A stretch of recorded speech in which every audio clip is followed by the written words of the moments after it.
Hello, Gemini. I'm Poetic Heretic, and this is your January 2021 astrology forecast. Now, remember, as always, that these forecasts will be most accurate for your rising sign. However, you may also use them for your sun or moon sign if you would like to as well.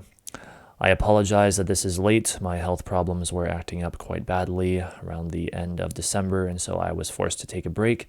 But I am here now, and so let us proceed with your forecast.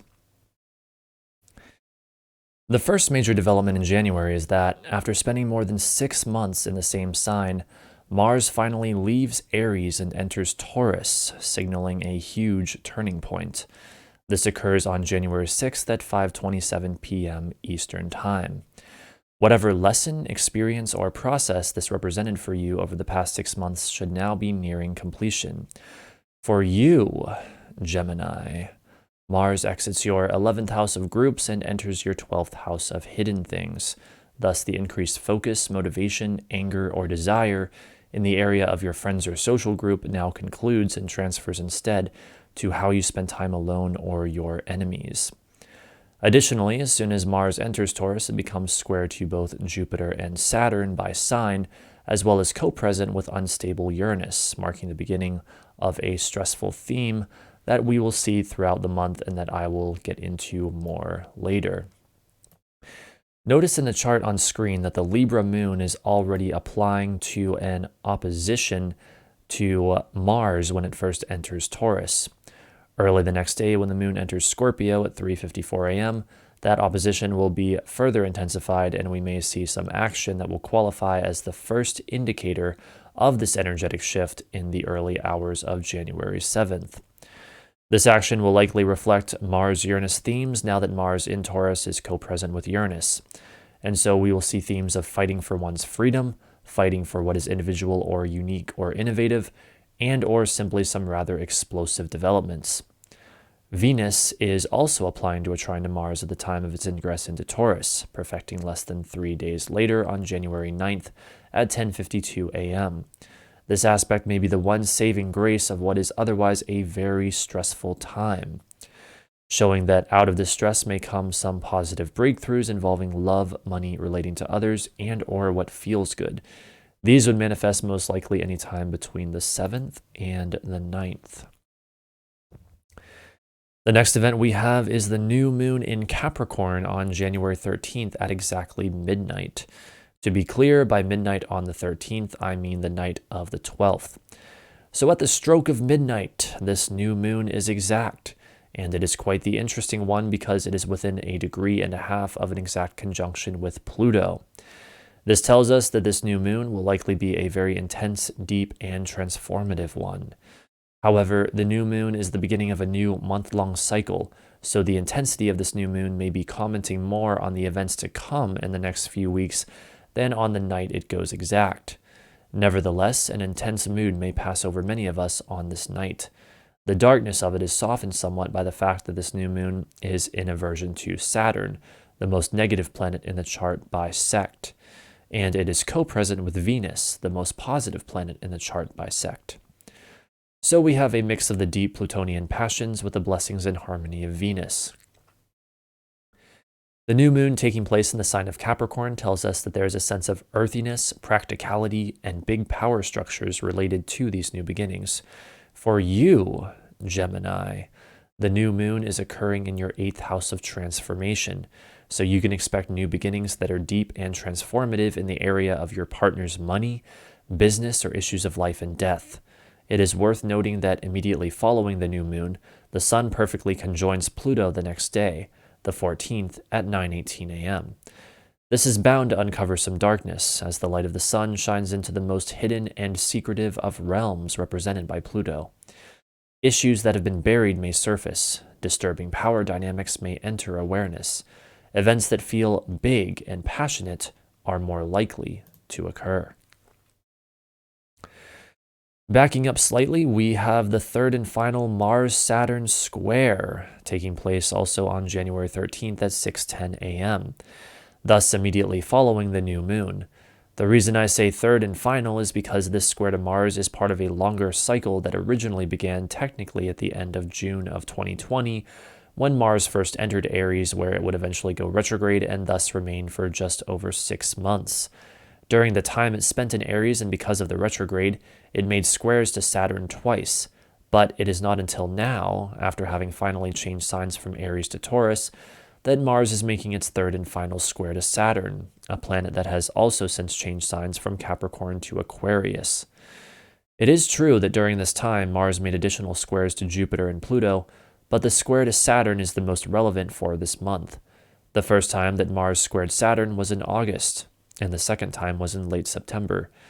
The reason all of this is important is that, similar to what we went over earlier with Mars ingress into Taurus, whatever challenging theme represented by these squares that began in your life during July or August of 2020 is now reaching its conclusion in January of 2021.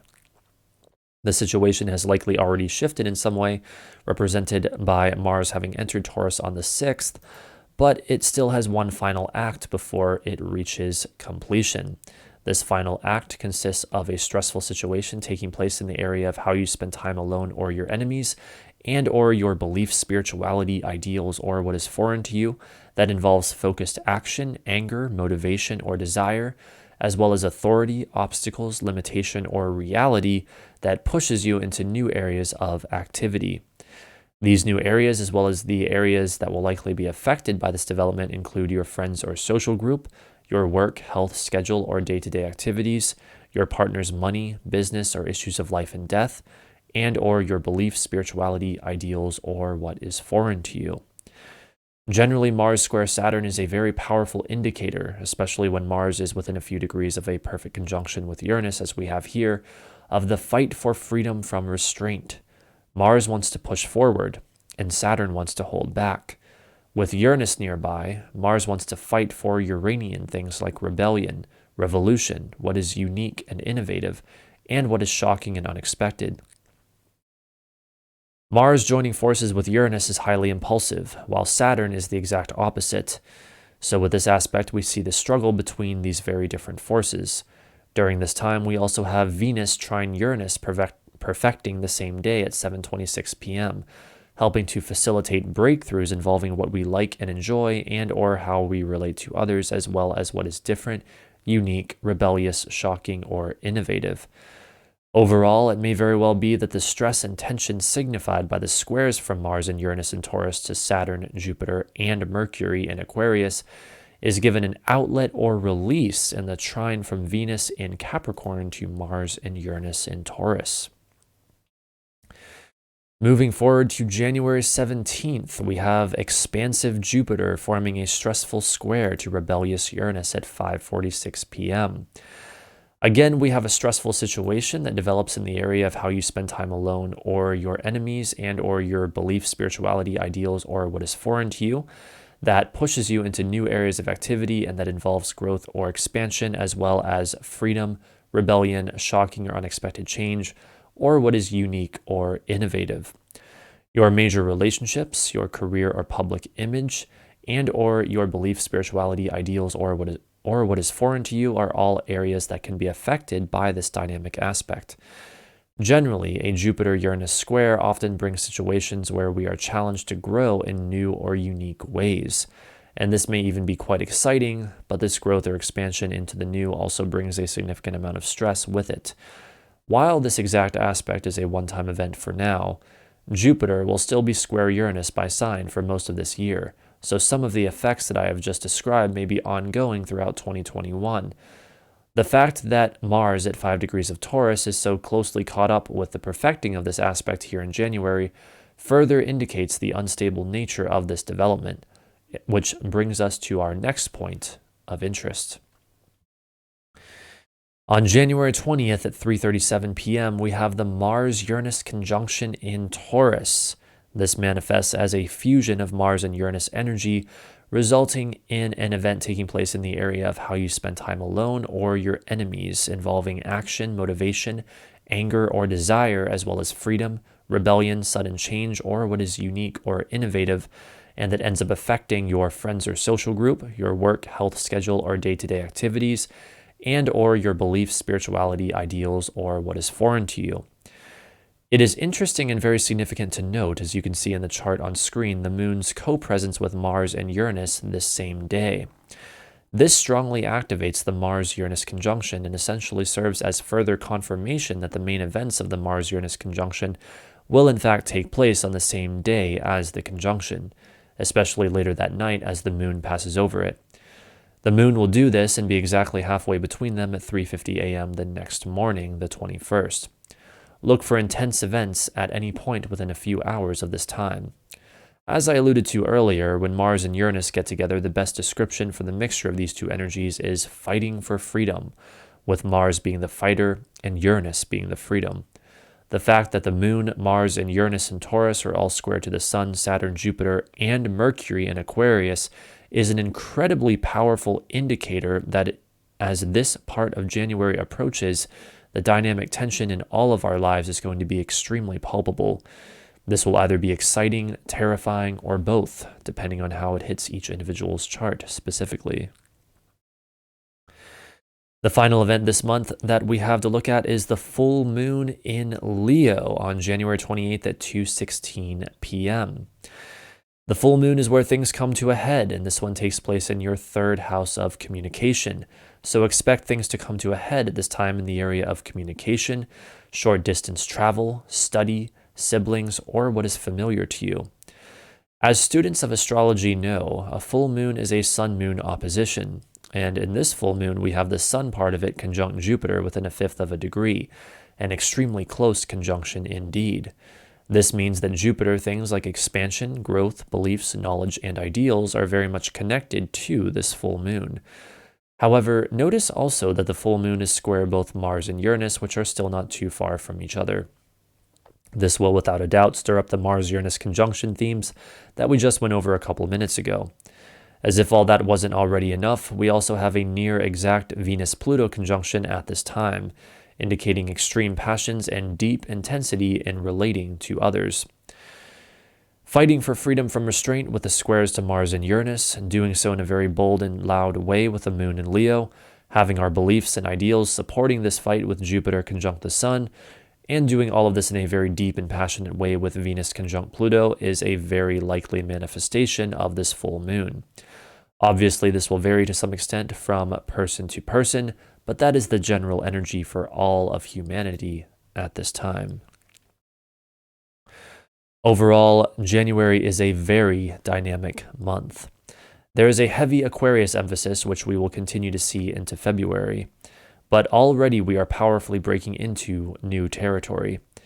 Even though the madness that was 2020 will live on throughout 2021 in various ways, here in January we really are in the future, and I want to emphasize that strongly. Especially ever since the new era signaling Jupiter-Saturn conjunction in Aquarius last month, this is the time to embrace the future, as the energy of Aquarius is all about. In many ways, it is a transitional period in all of our lives, with both Venus and Pluto still behind in Capricorn, indicating there is still some work to be done there, even as for the most part we now focus on the future. What is especially unique about January, however, is that it is our first big push into the future. We see this in the many square aspects occurring this month. The stars make it about as clear as it possibly gets with these many square aspects. This month, there will be plenty of dynamic tension and stressful situations that force us to take action and enter new areas of activity. While many will fight for this future, symbolized by the Mars-Uranus conjunction, many will also want to hang on to the status quo, symbolized by Saturn and all the other planets in Aquarius. Ironically, Mars and Uranus are in Taurus, a sign that likes things the way they are, while Saturn and its cohorts are in Aquarius, the sign of the future. And so we all now live out this strange dynamic. January pushes us into the future whether we like it or not, so we might as well go willingly. So there you have it, Gemini. That is your January forecast. I hope you enjoyed this video. If you did, feel free to like and subscribe, as I am always uploading more astrology content to this channel. I want to thank you for watching and wish you, despite the, quite frankly, crazy energy that we have this month. A wonderful month of January, nonetheless. And I will see you next time. Thanks again, Gemini. Bye for now.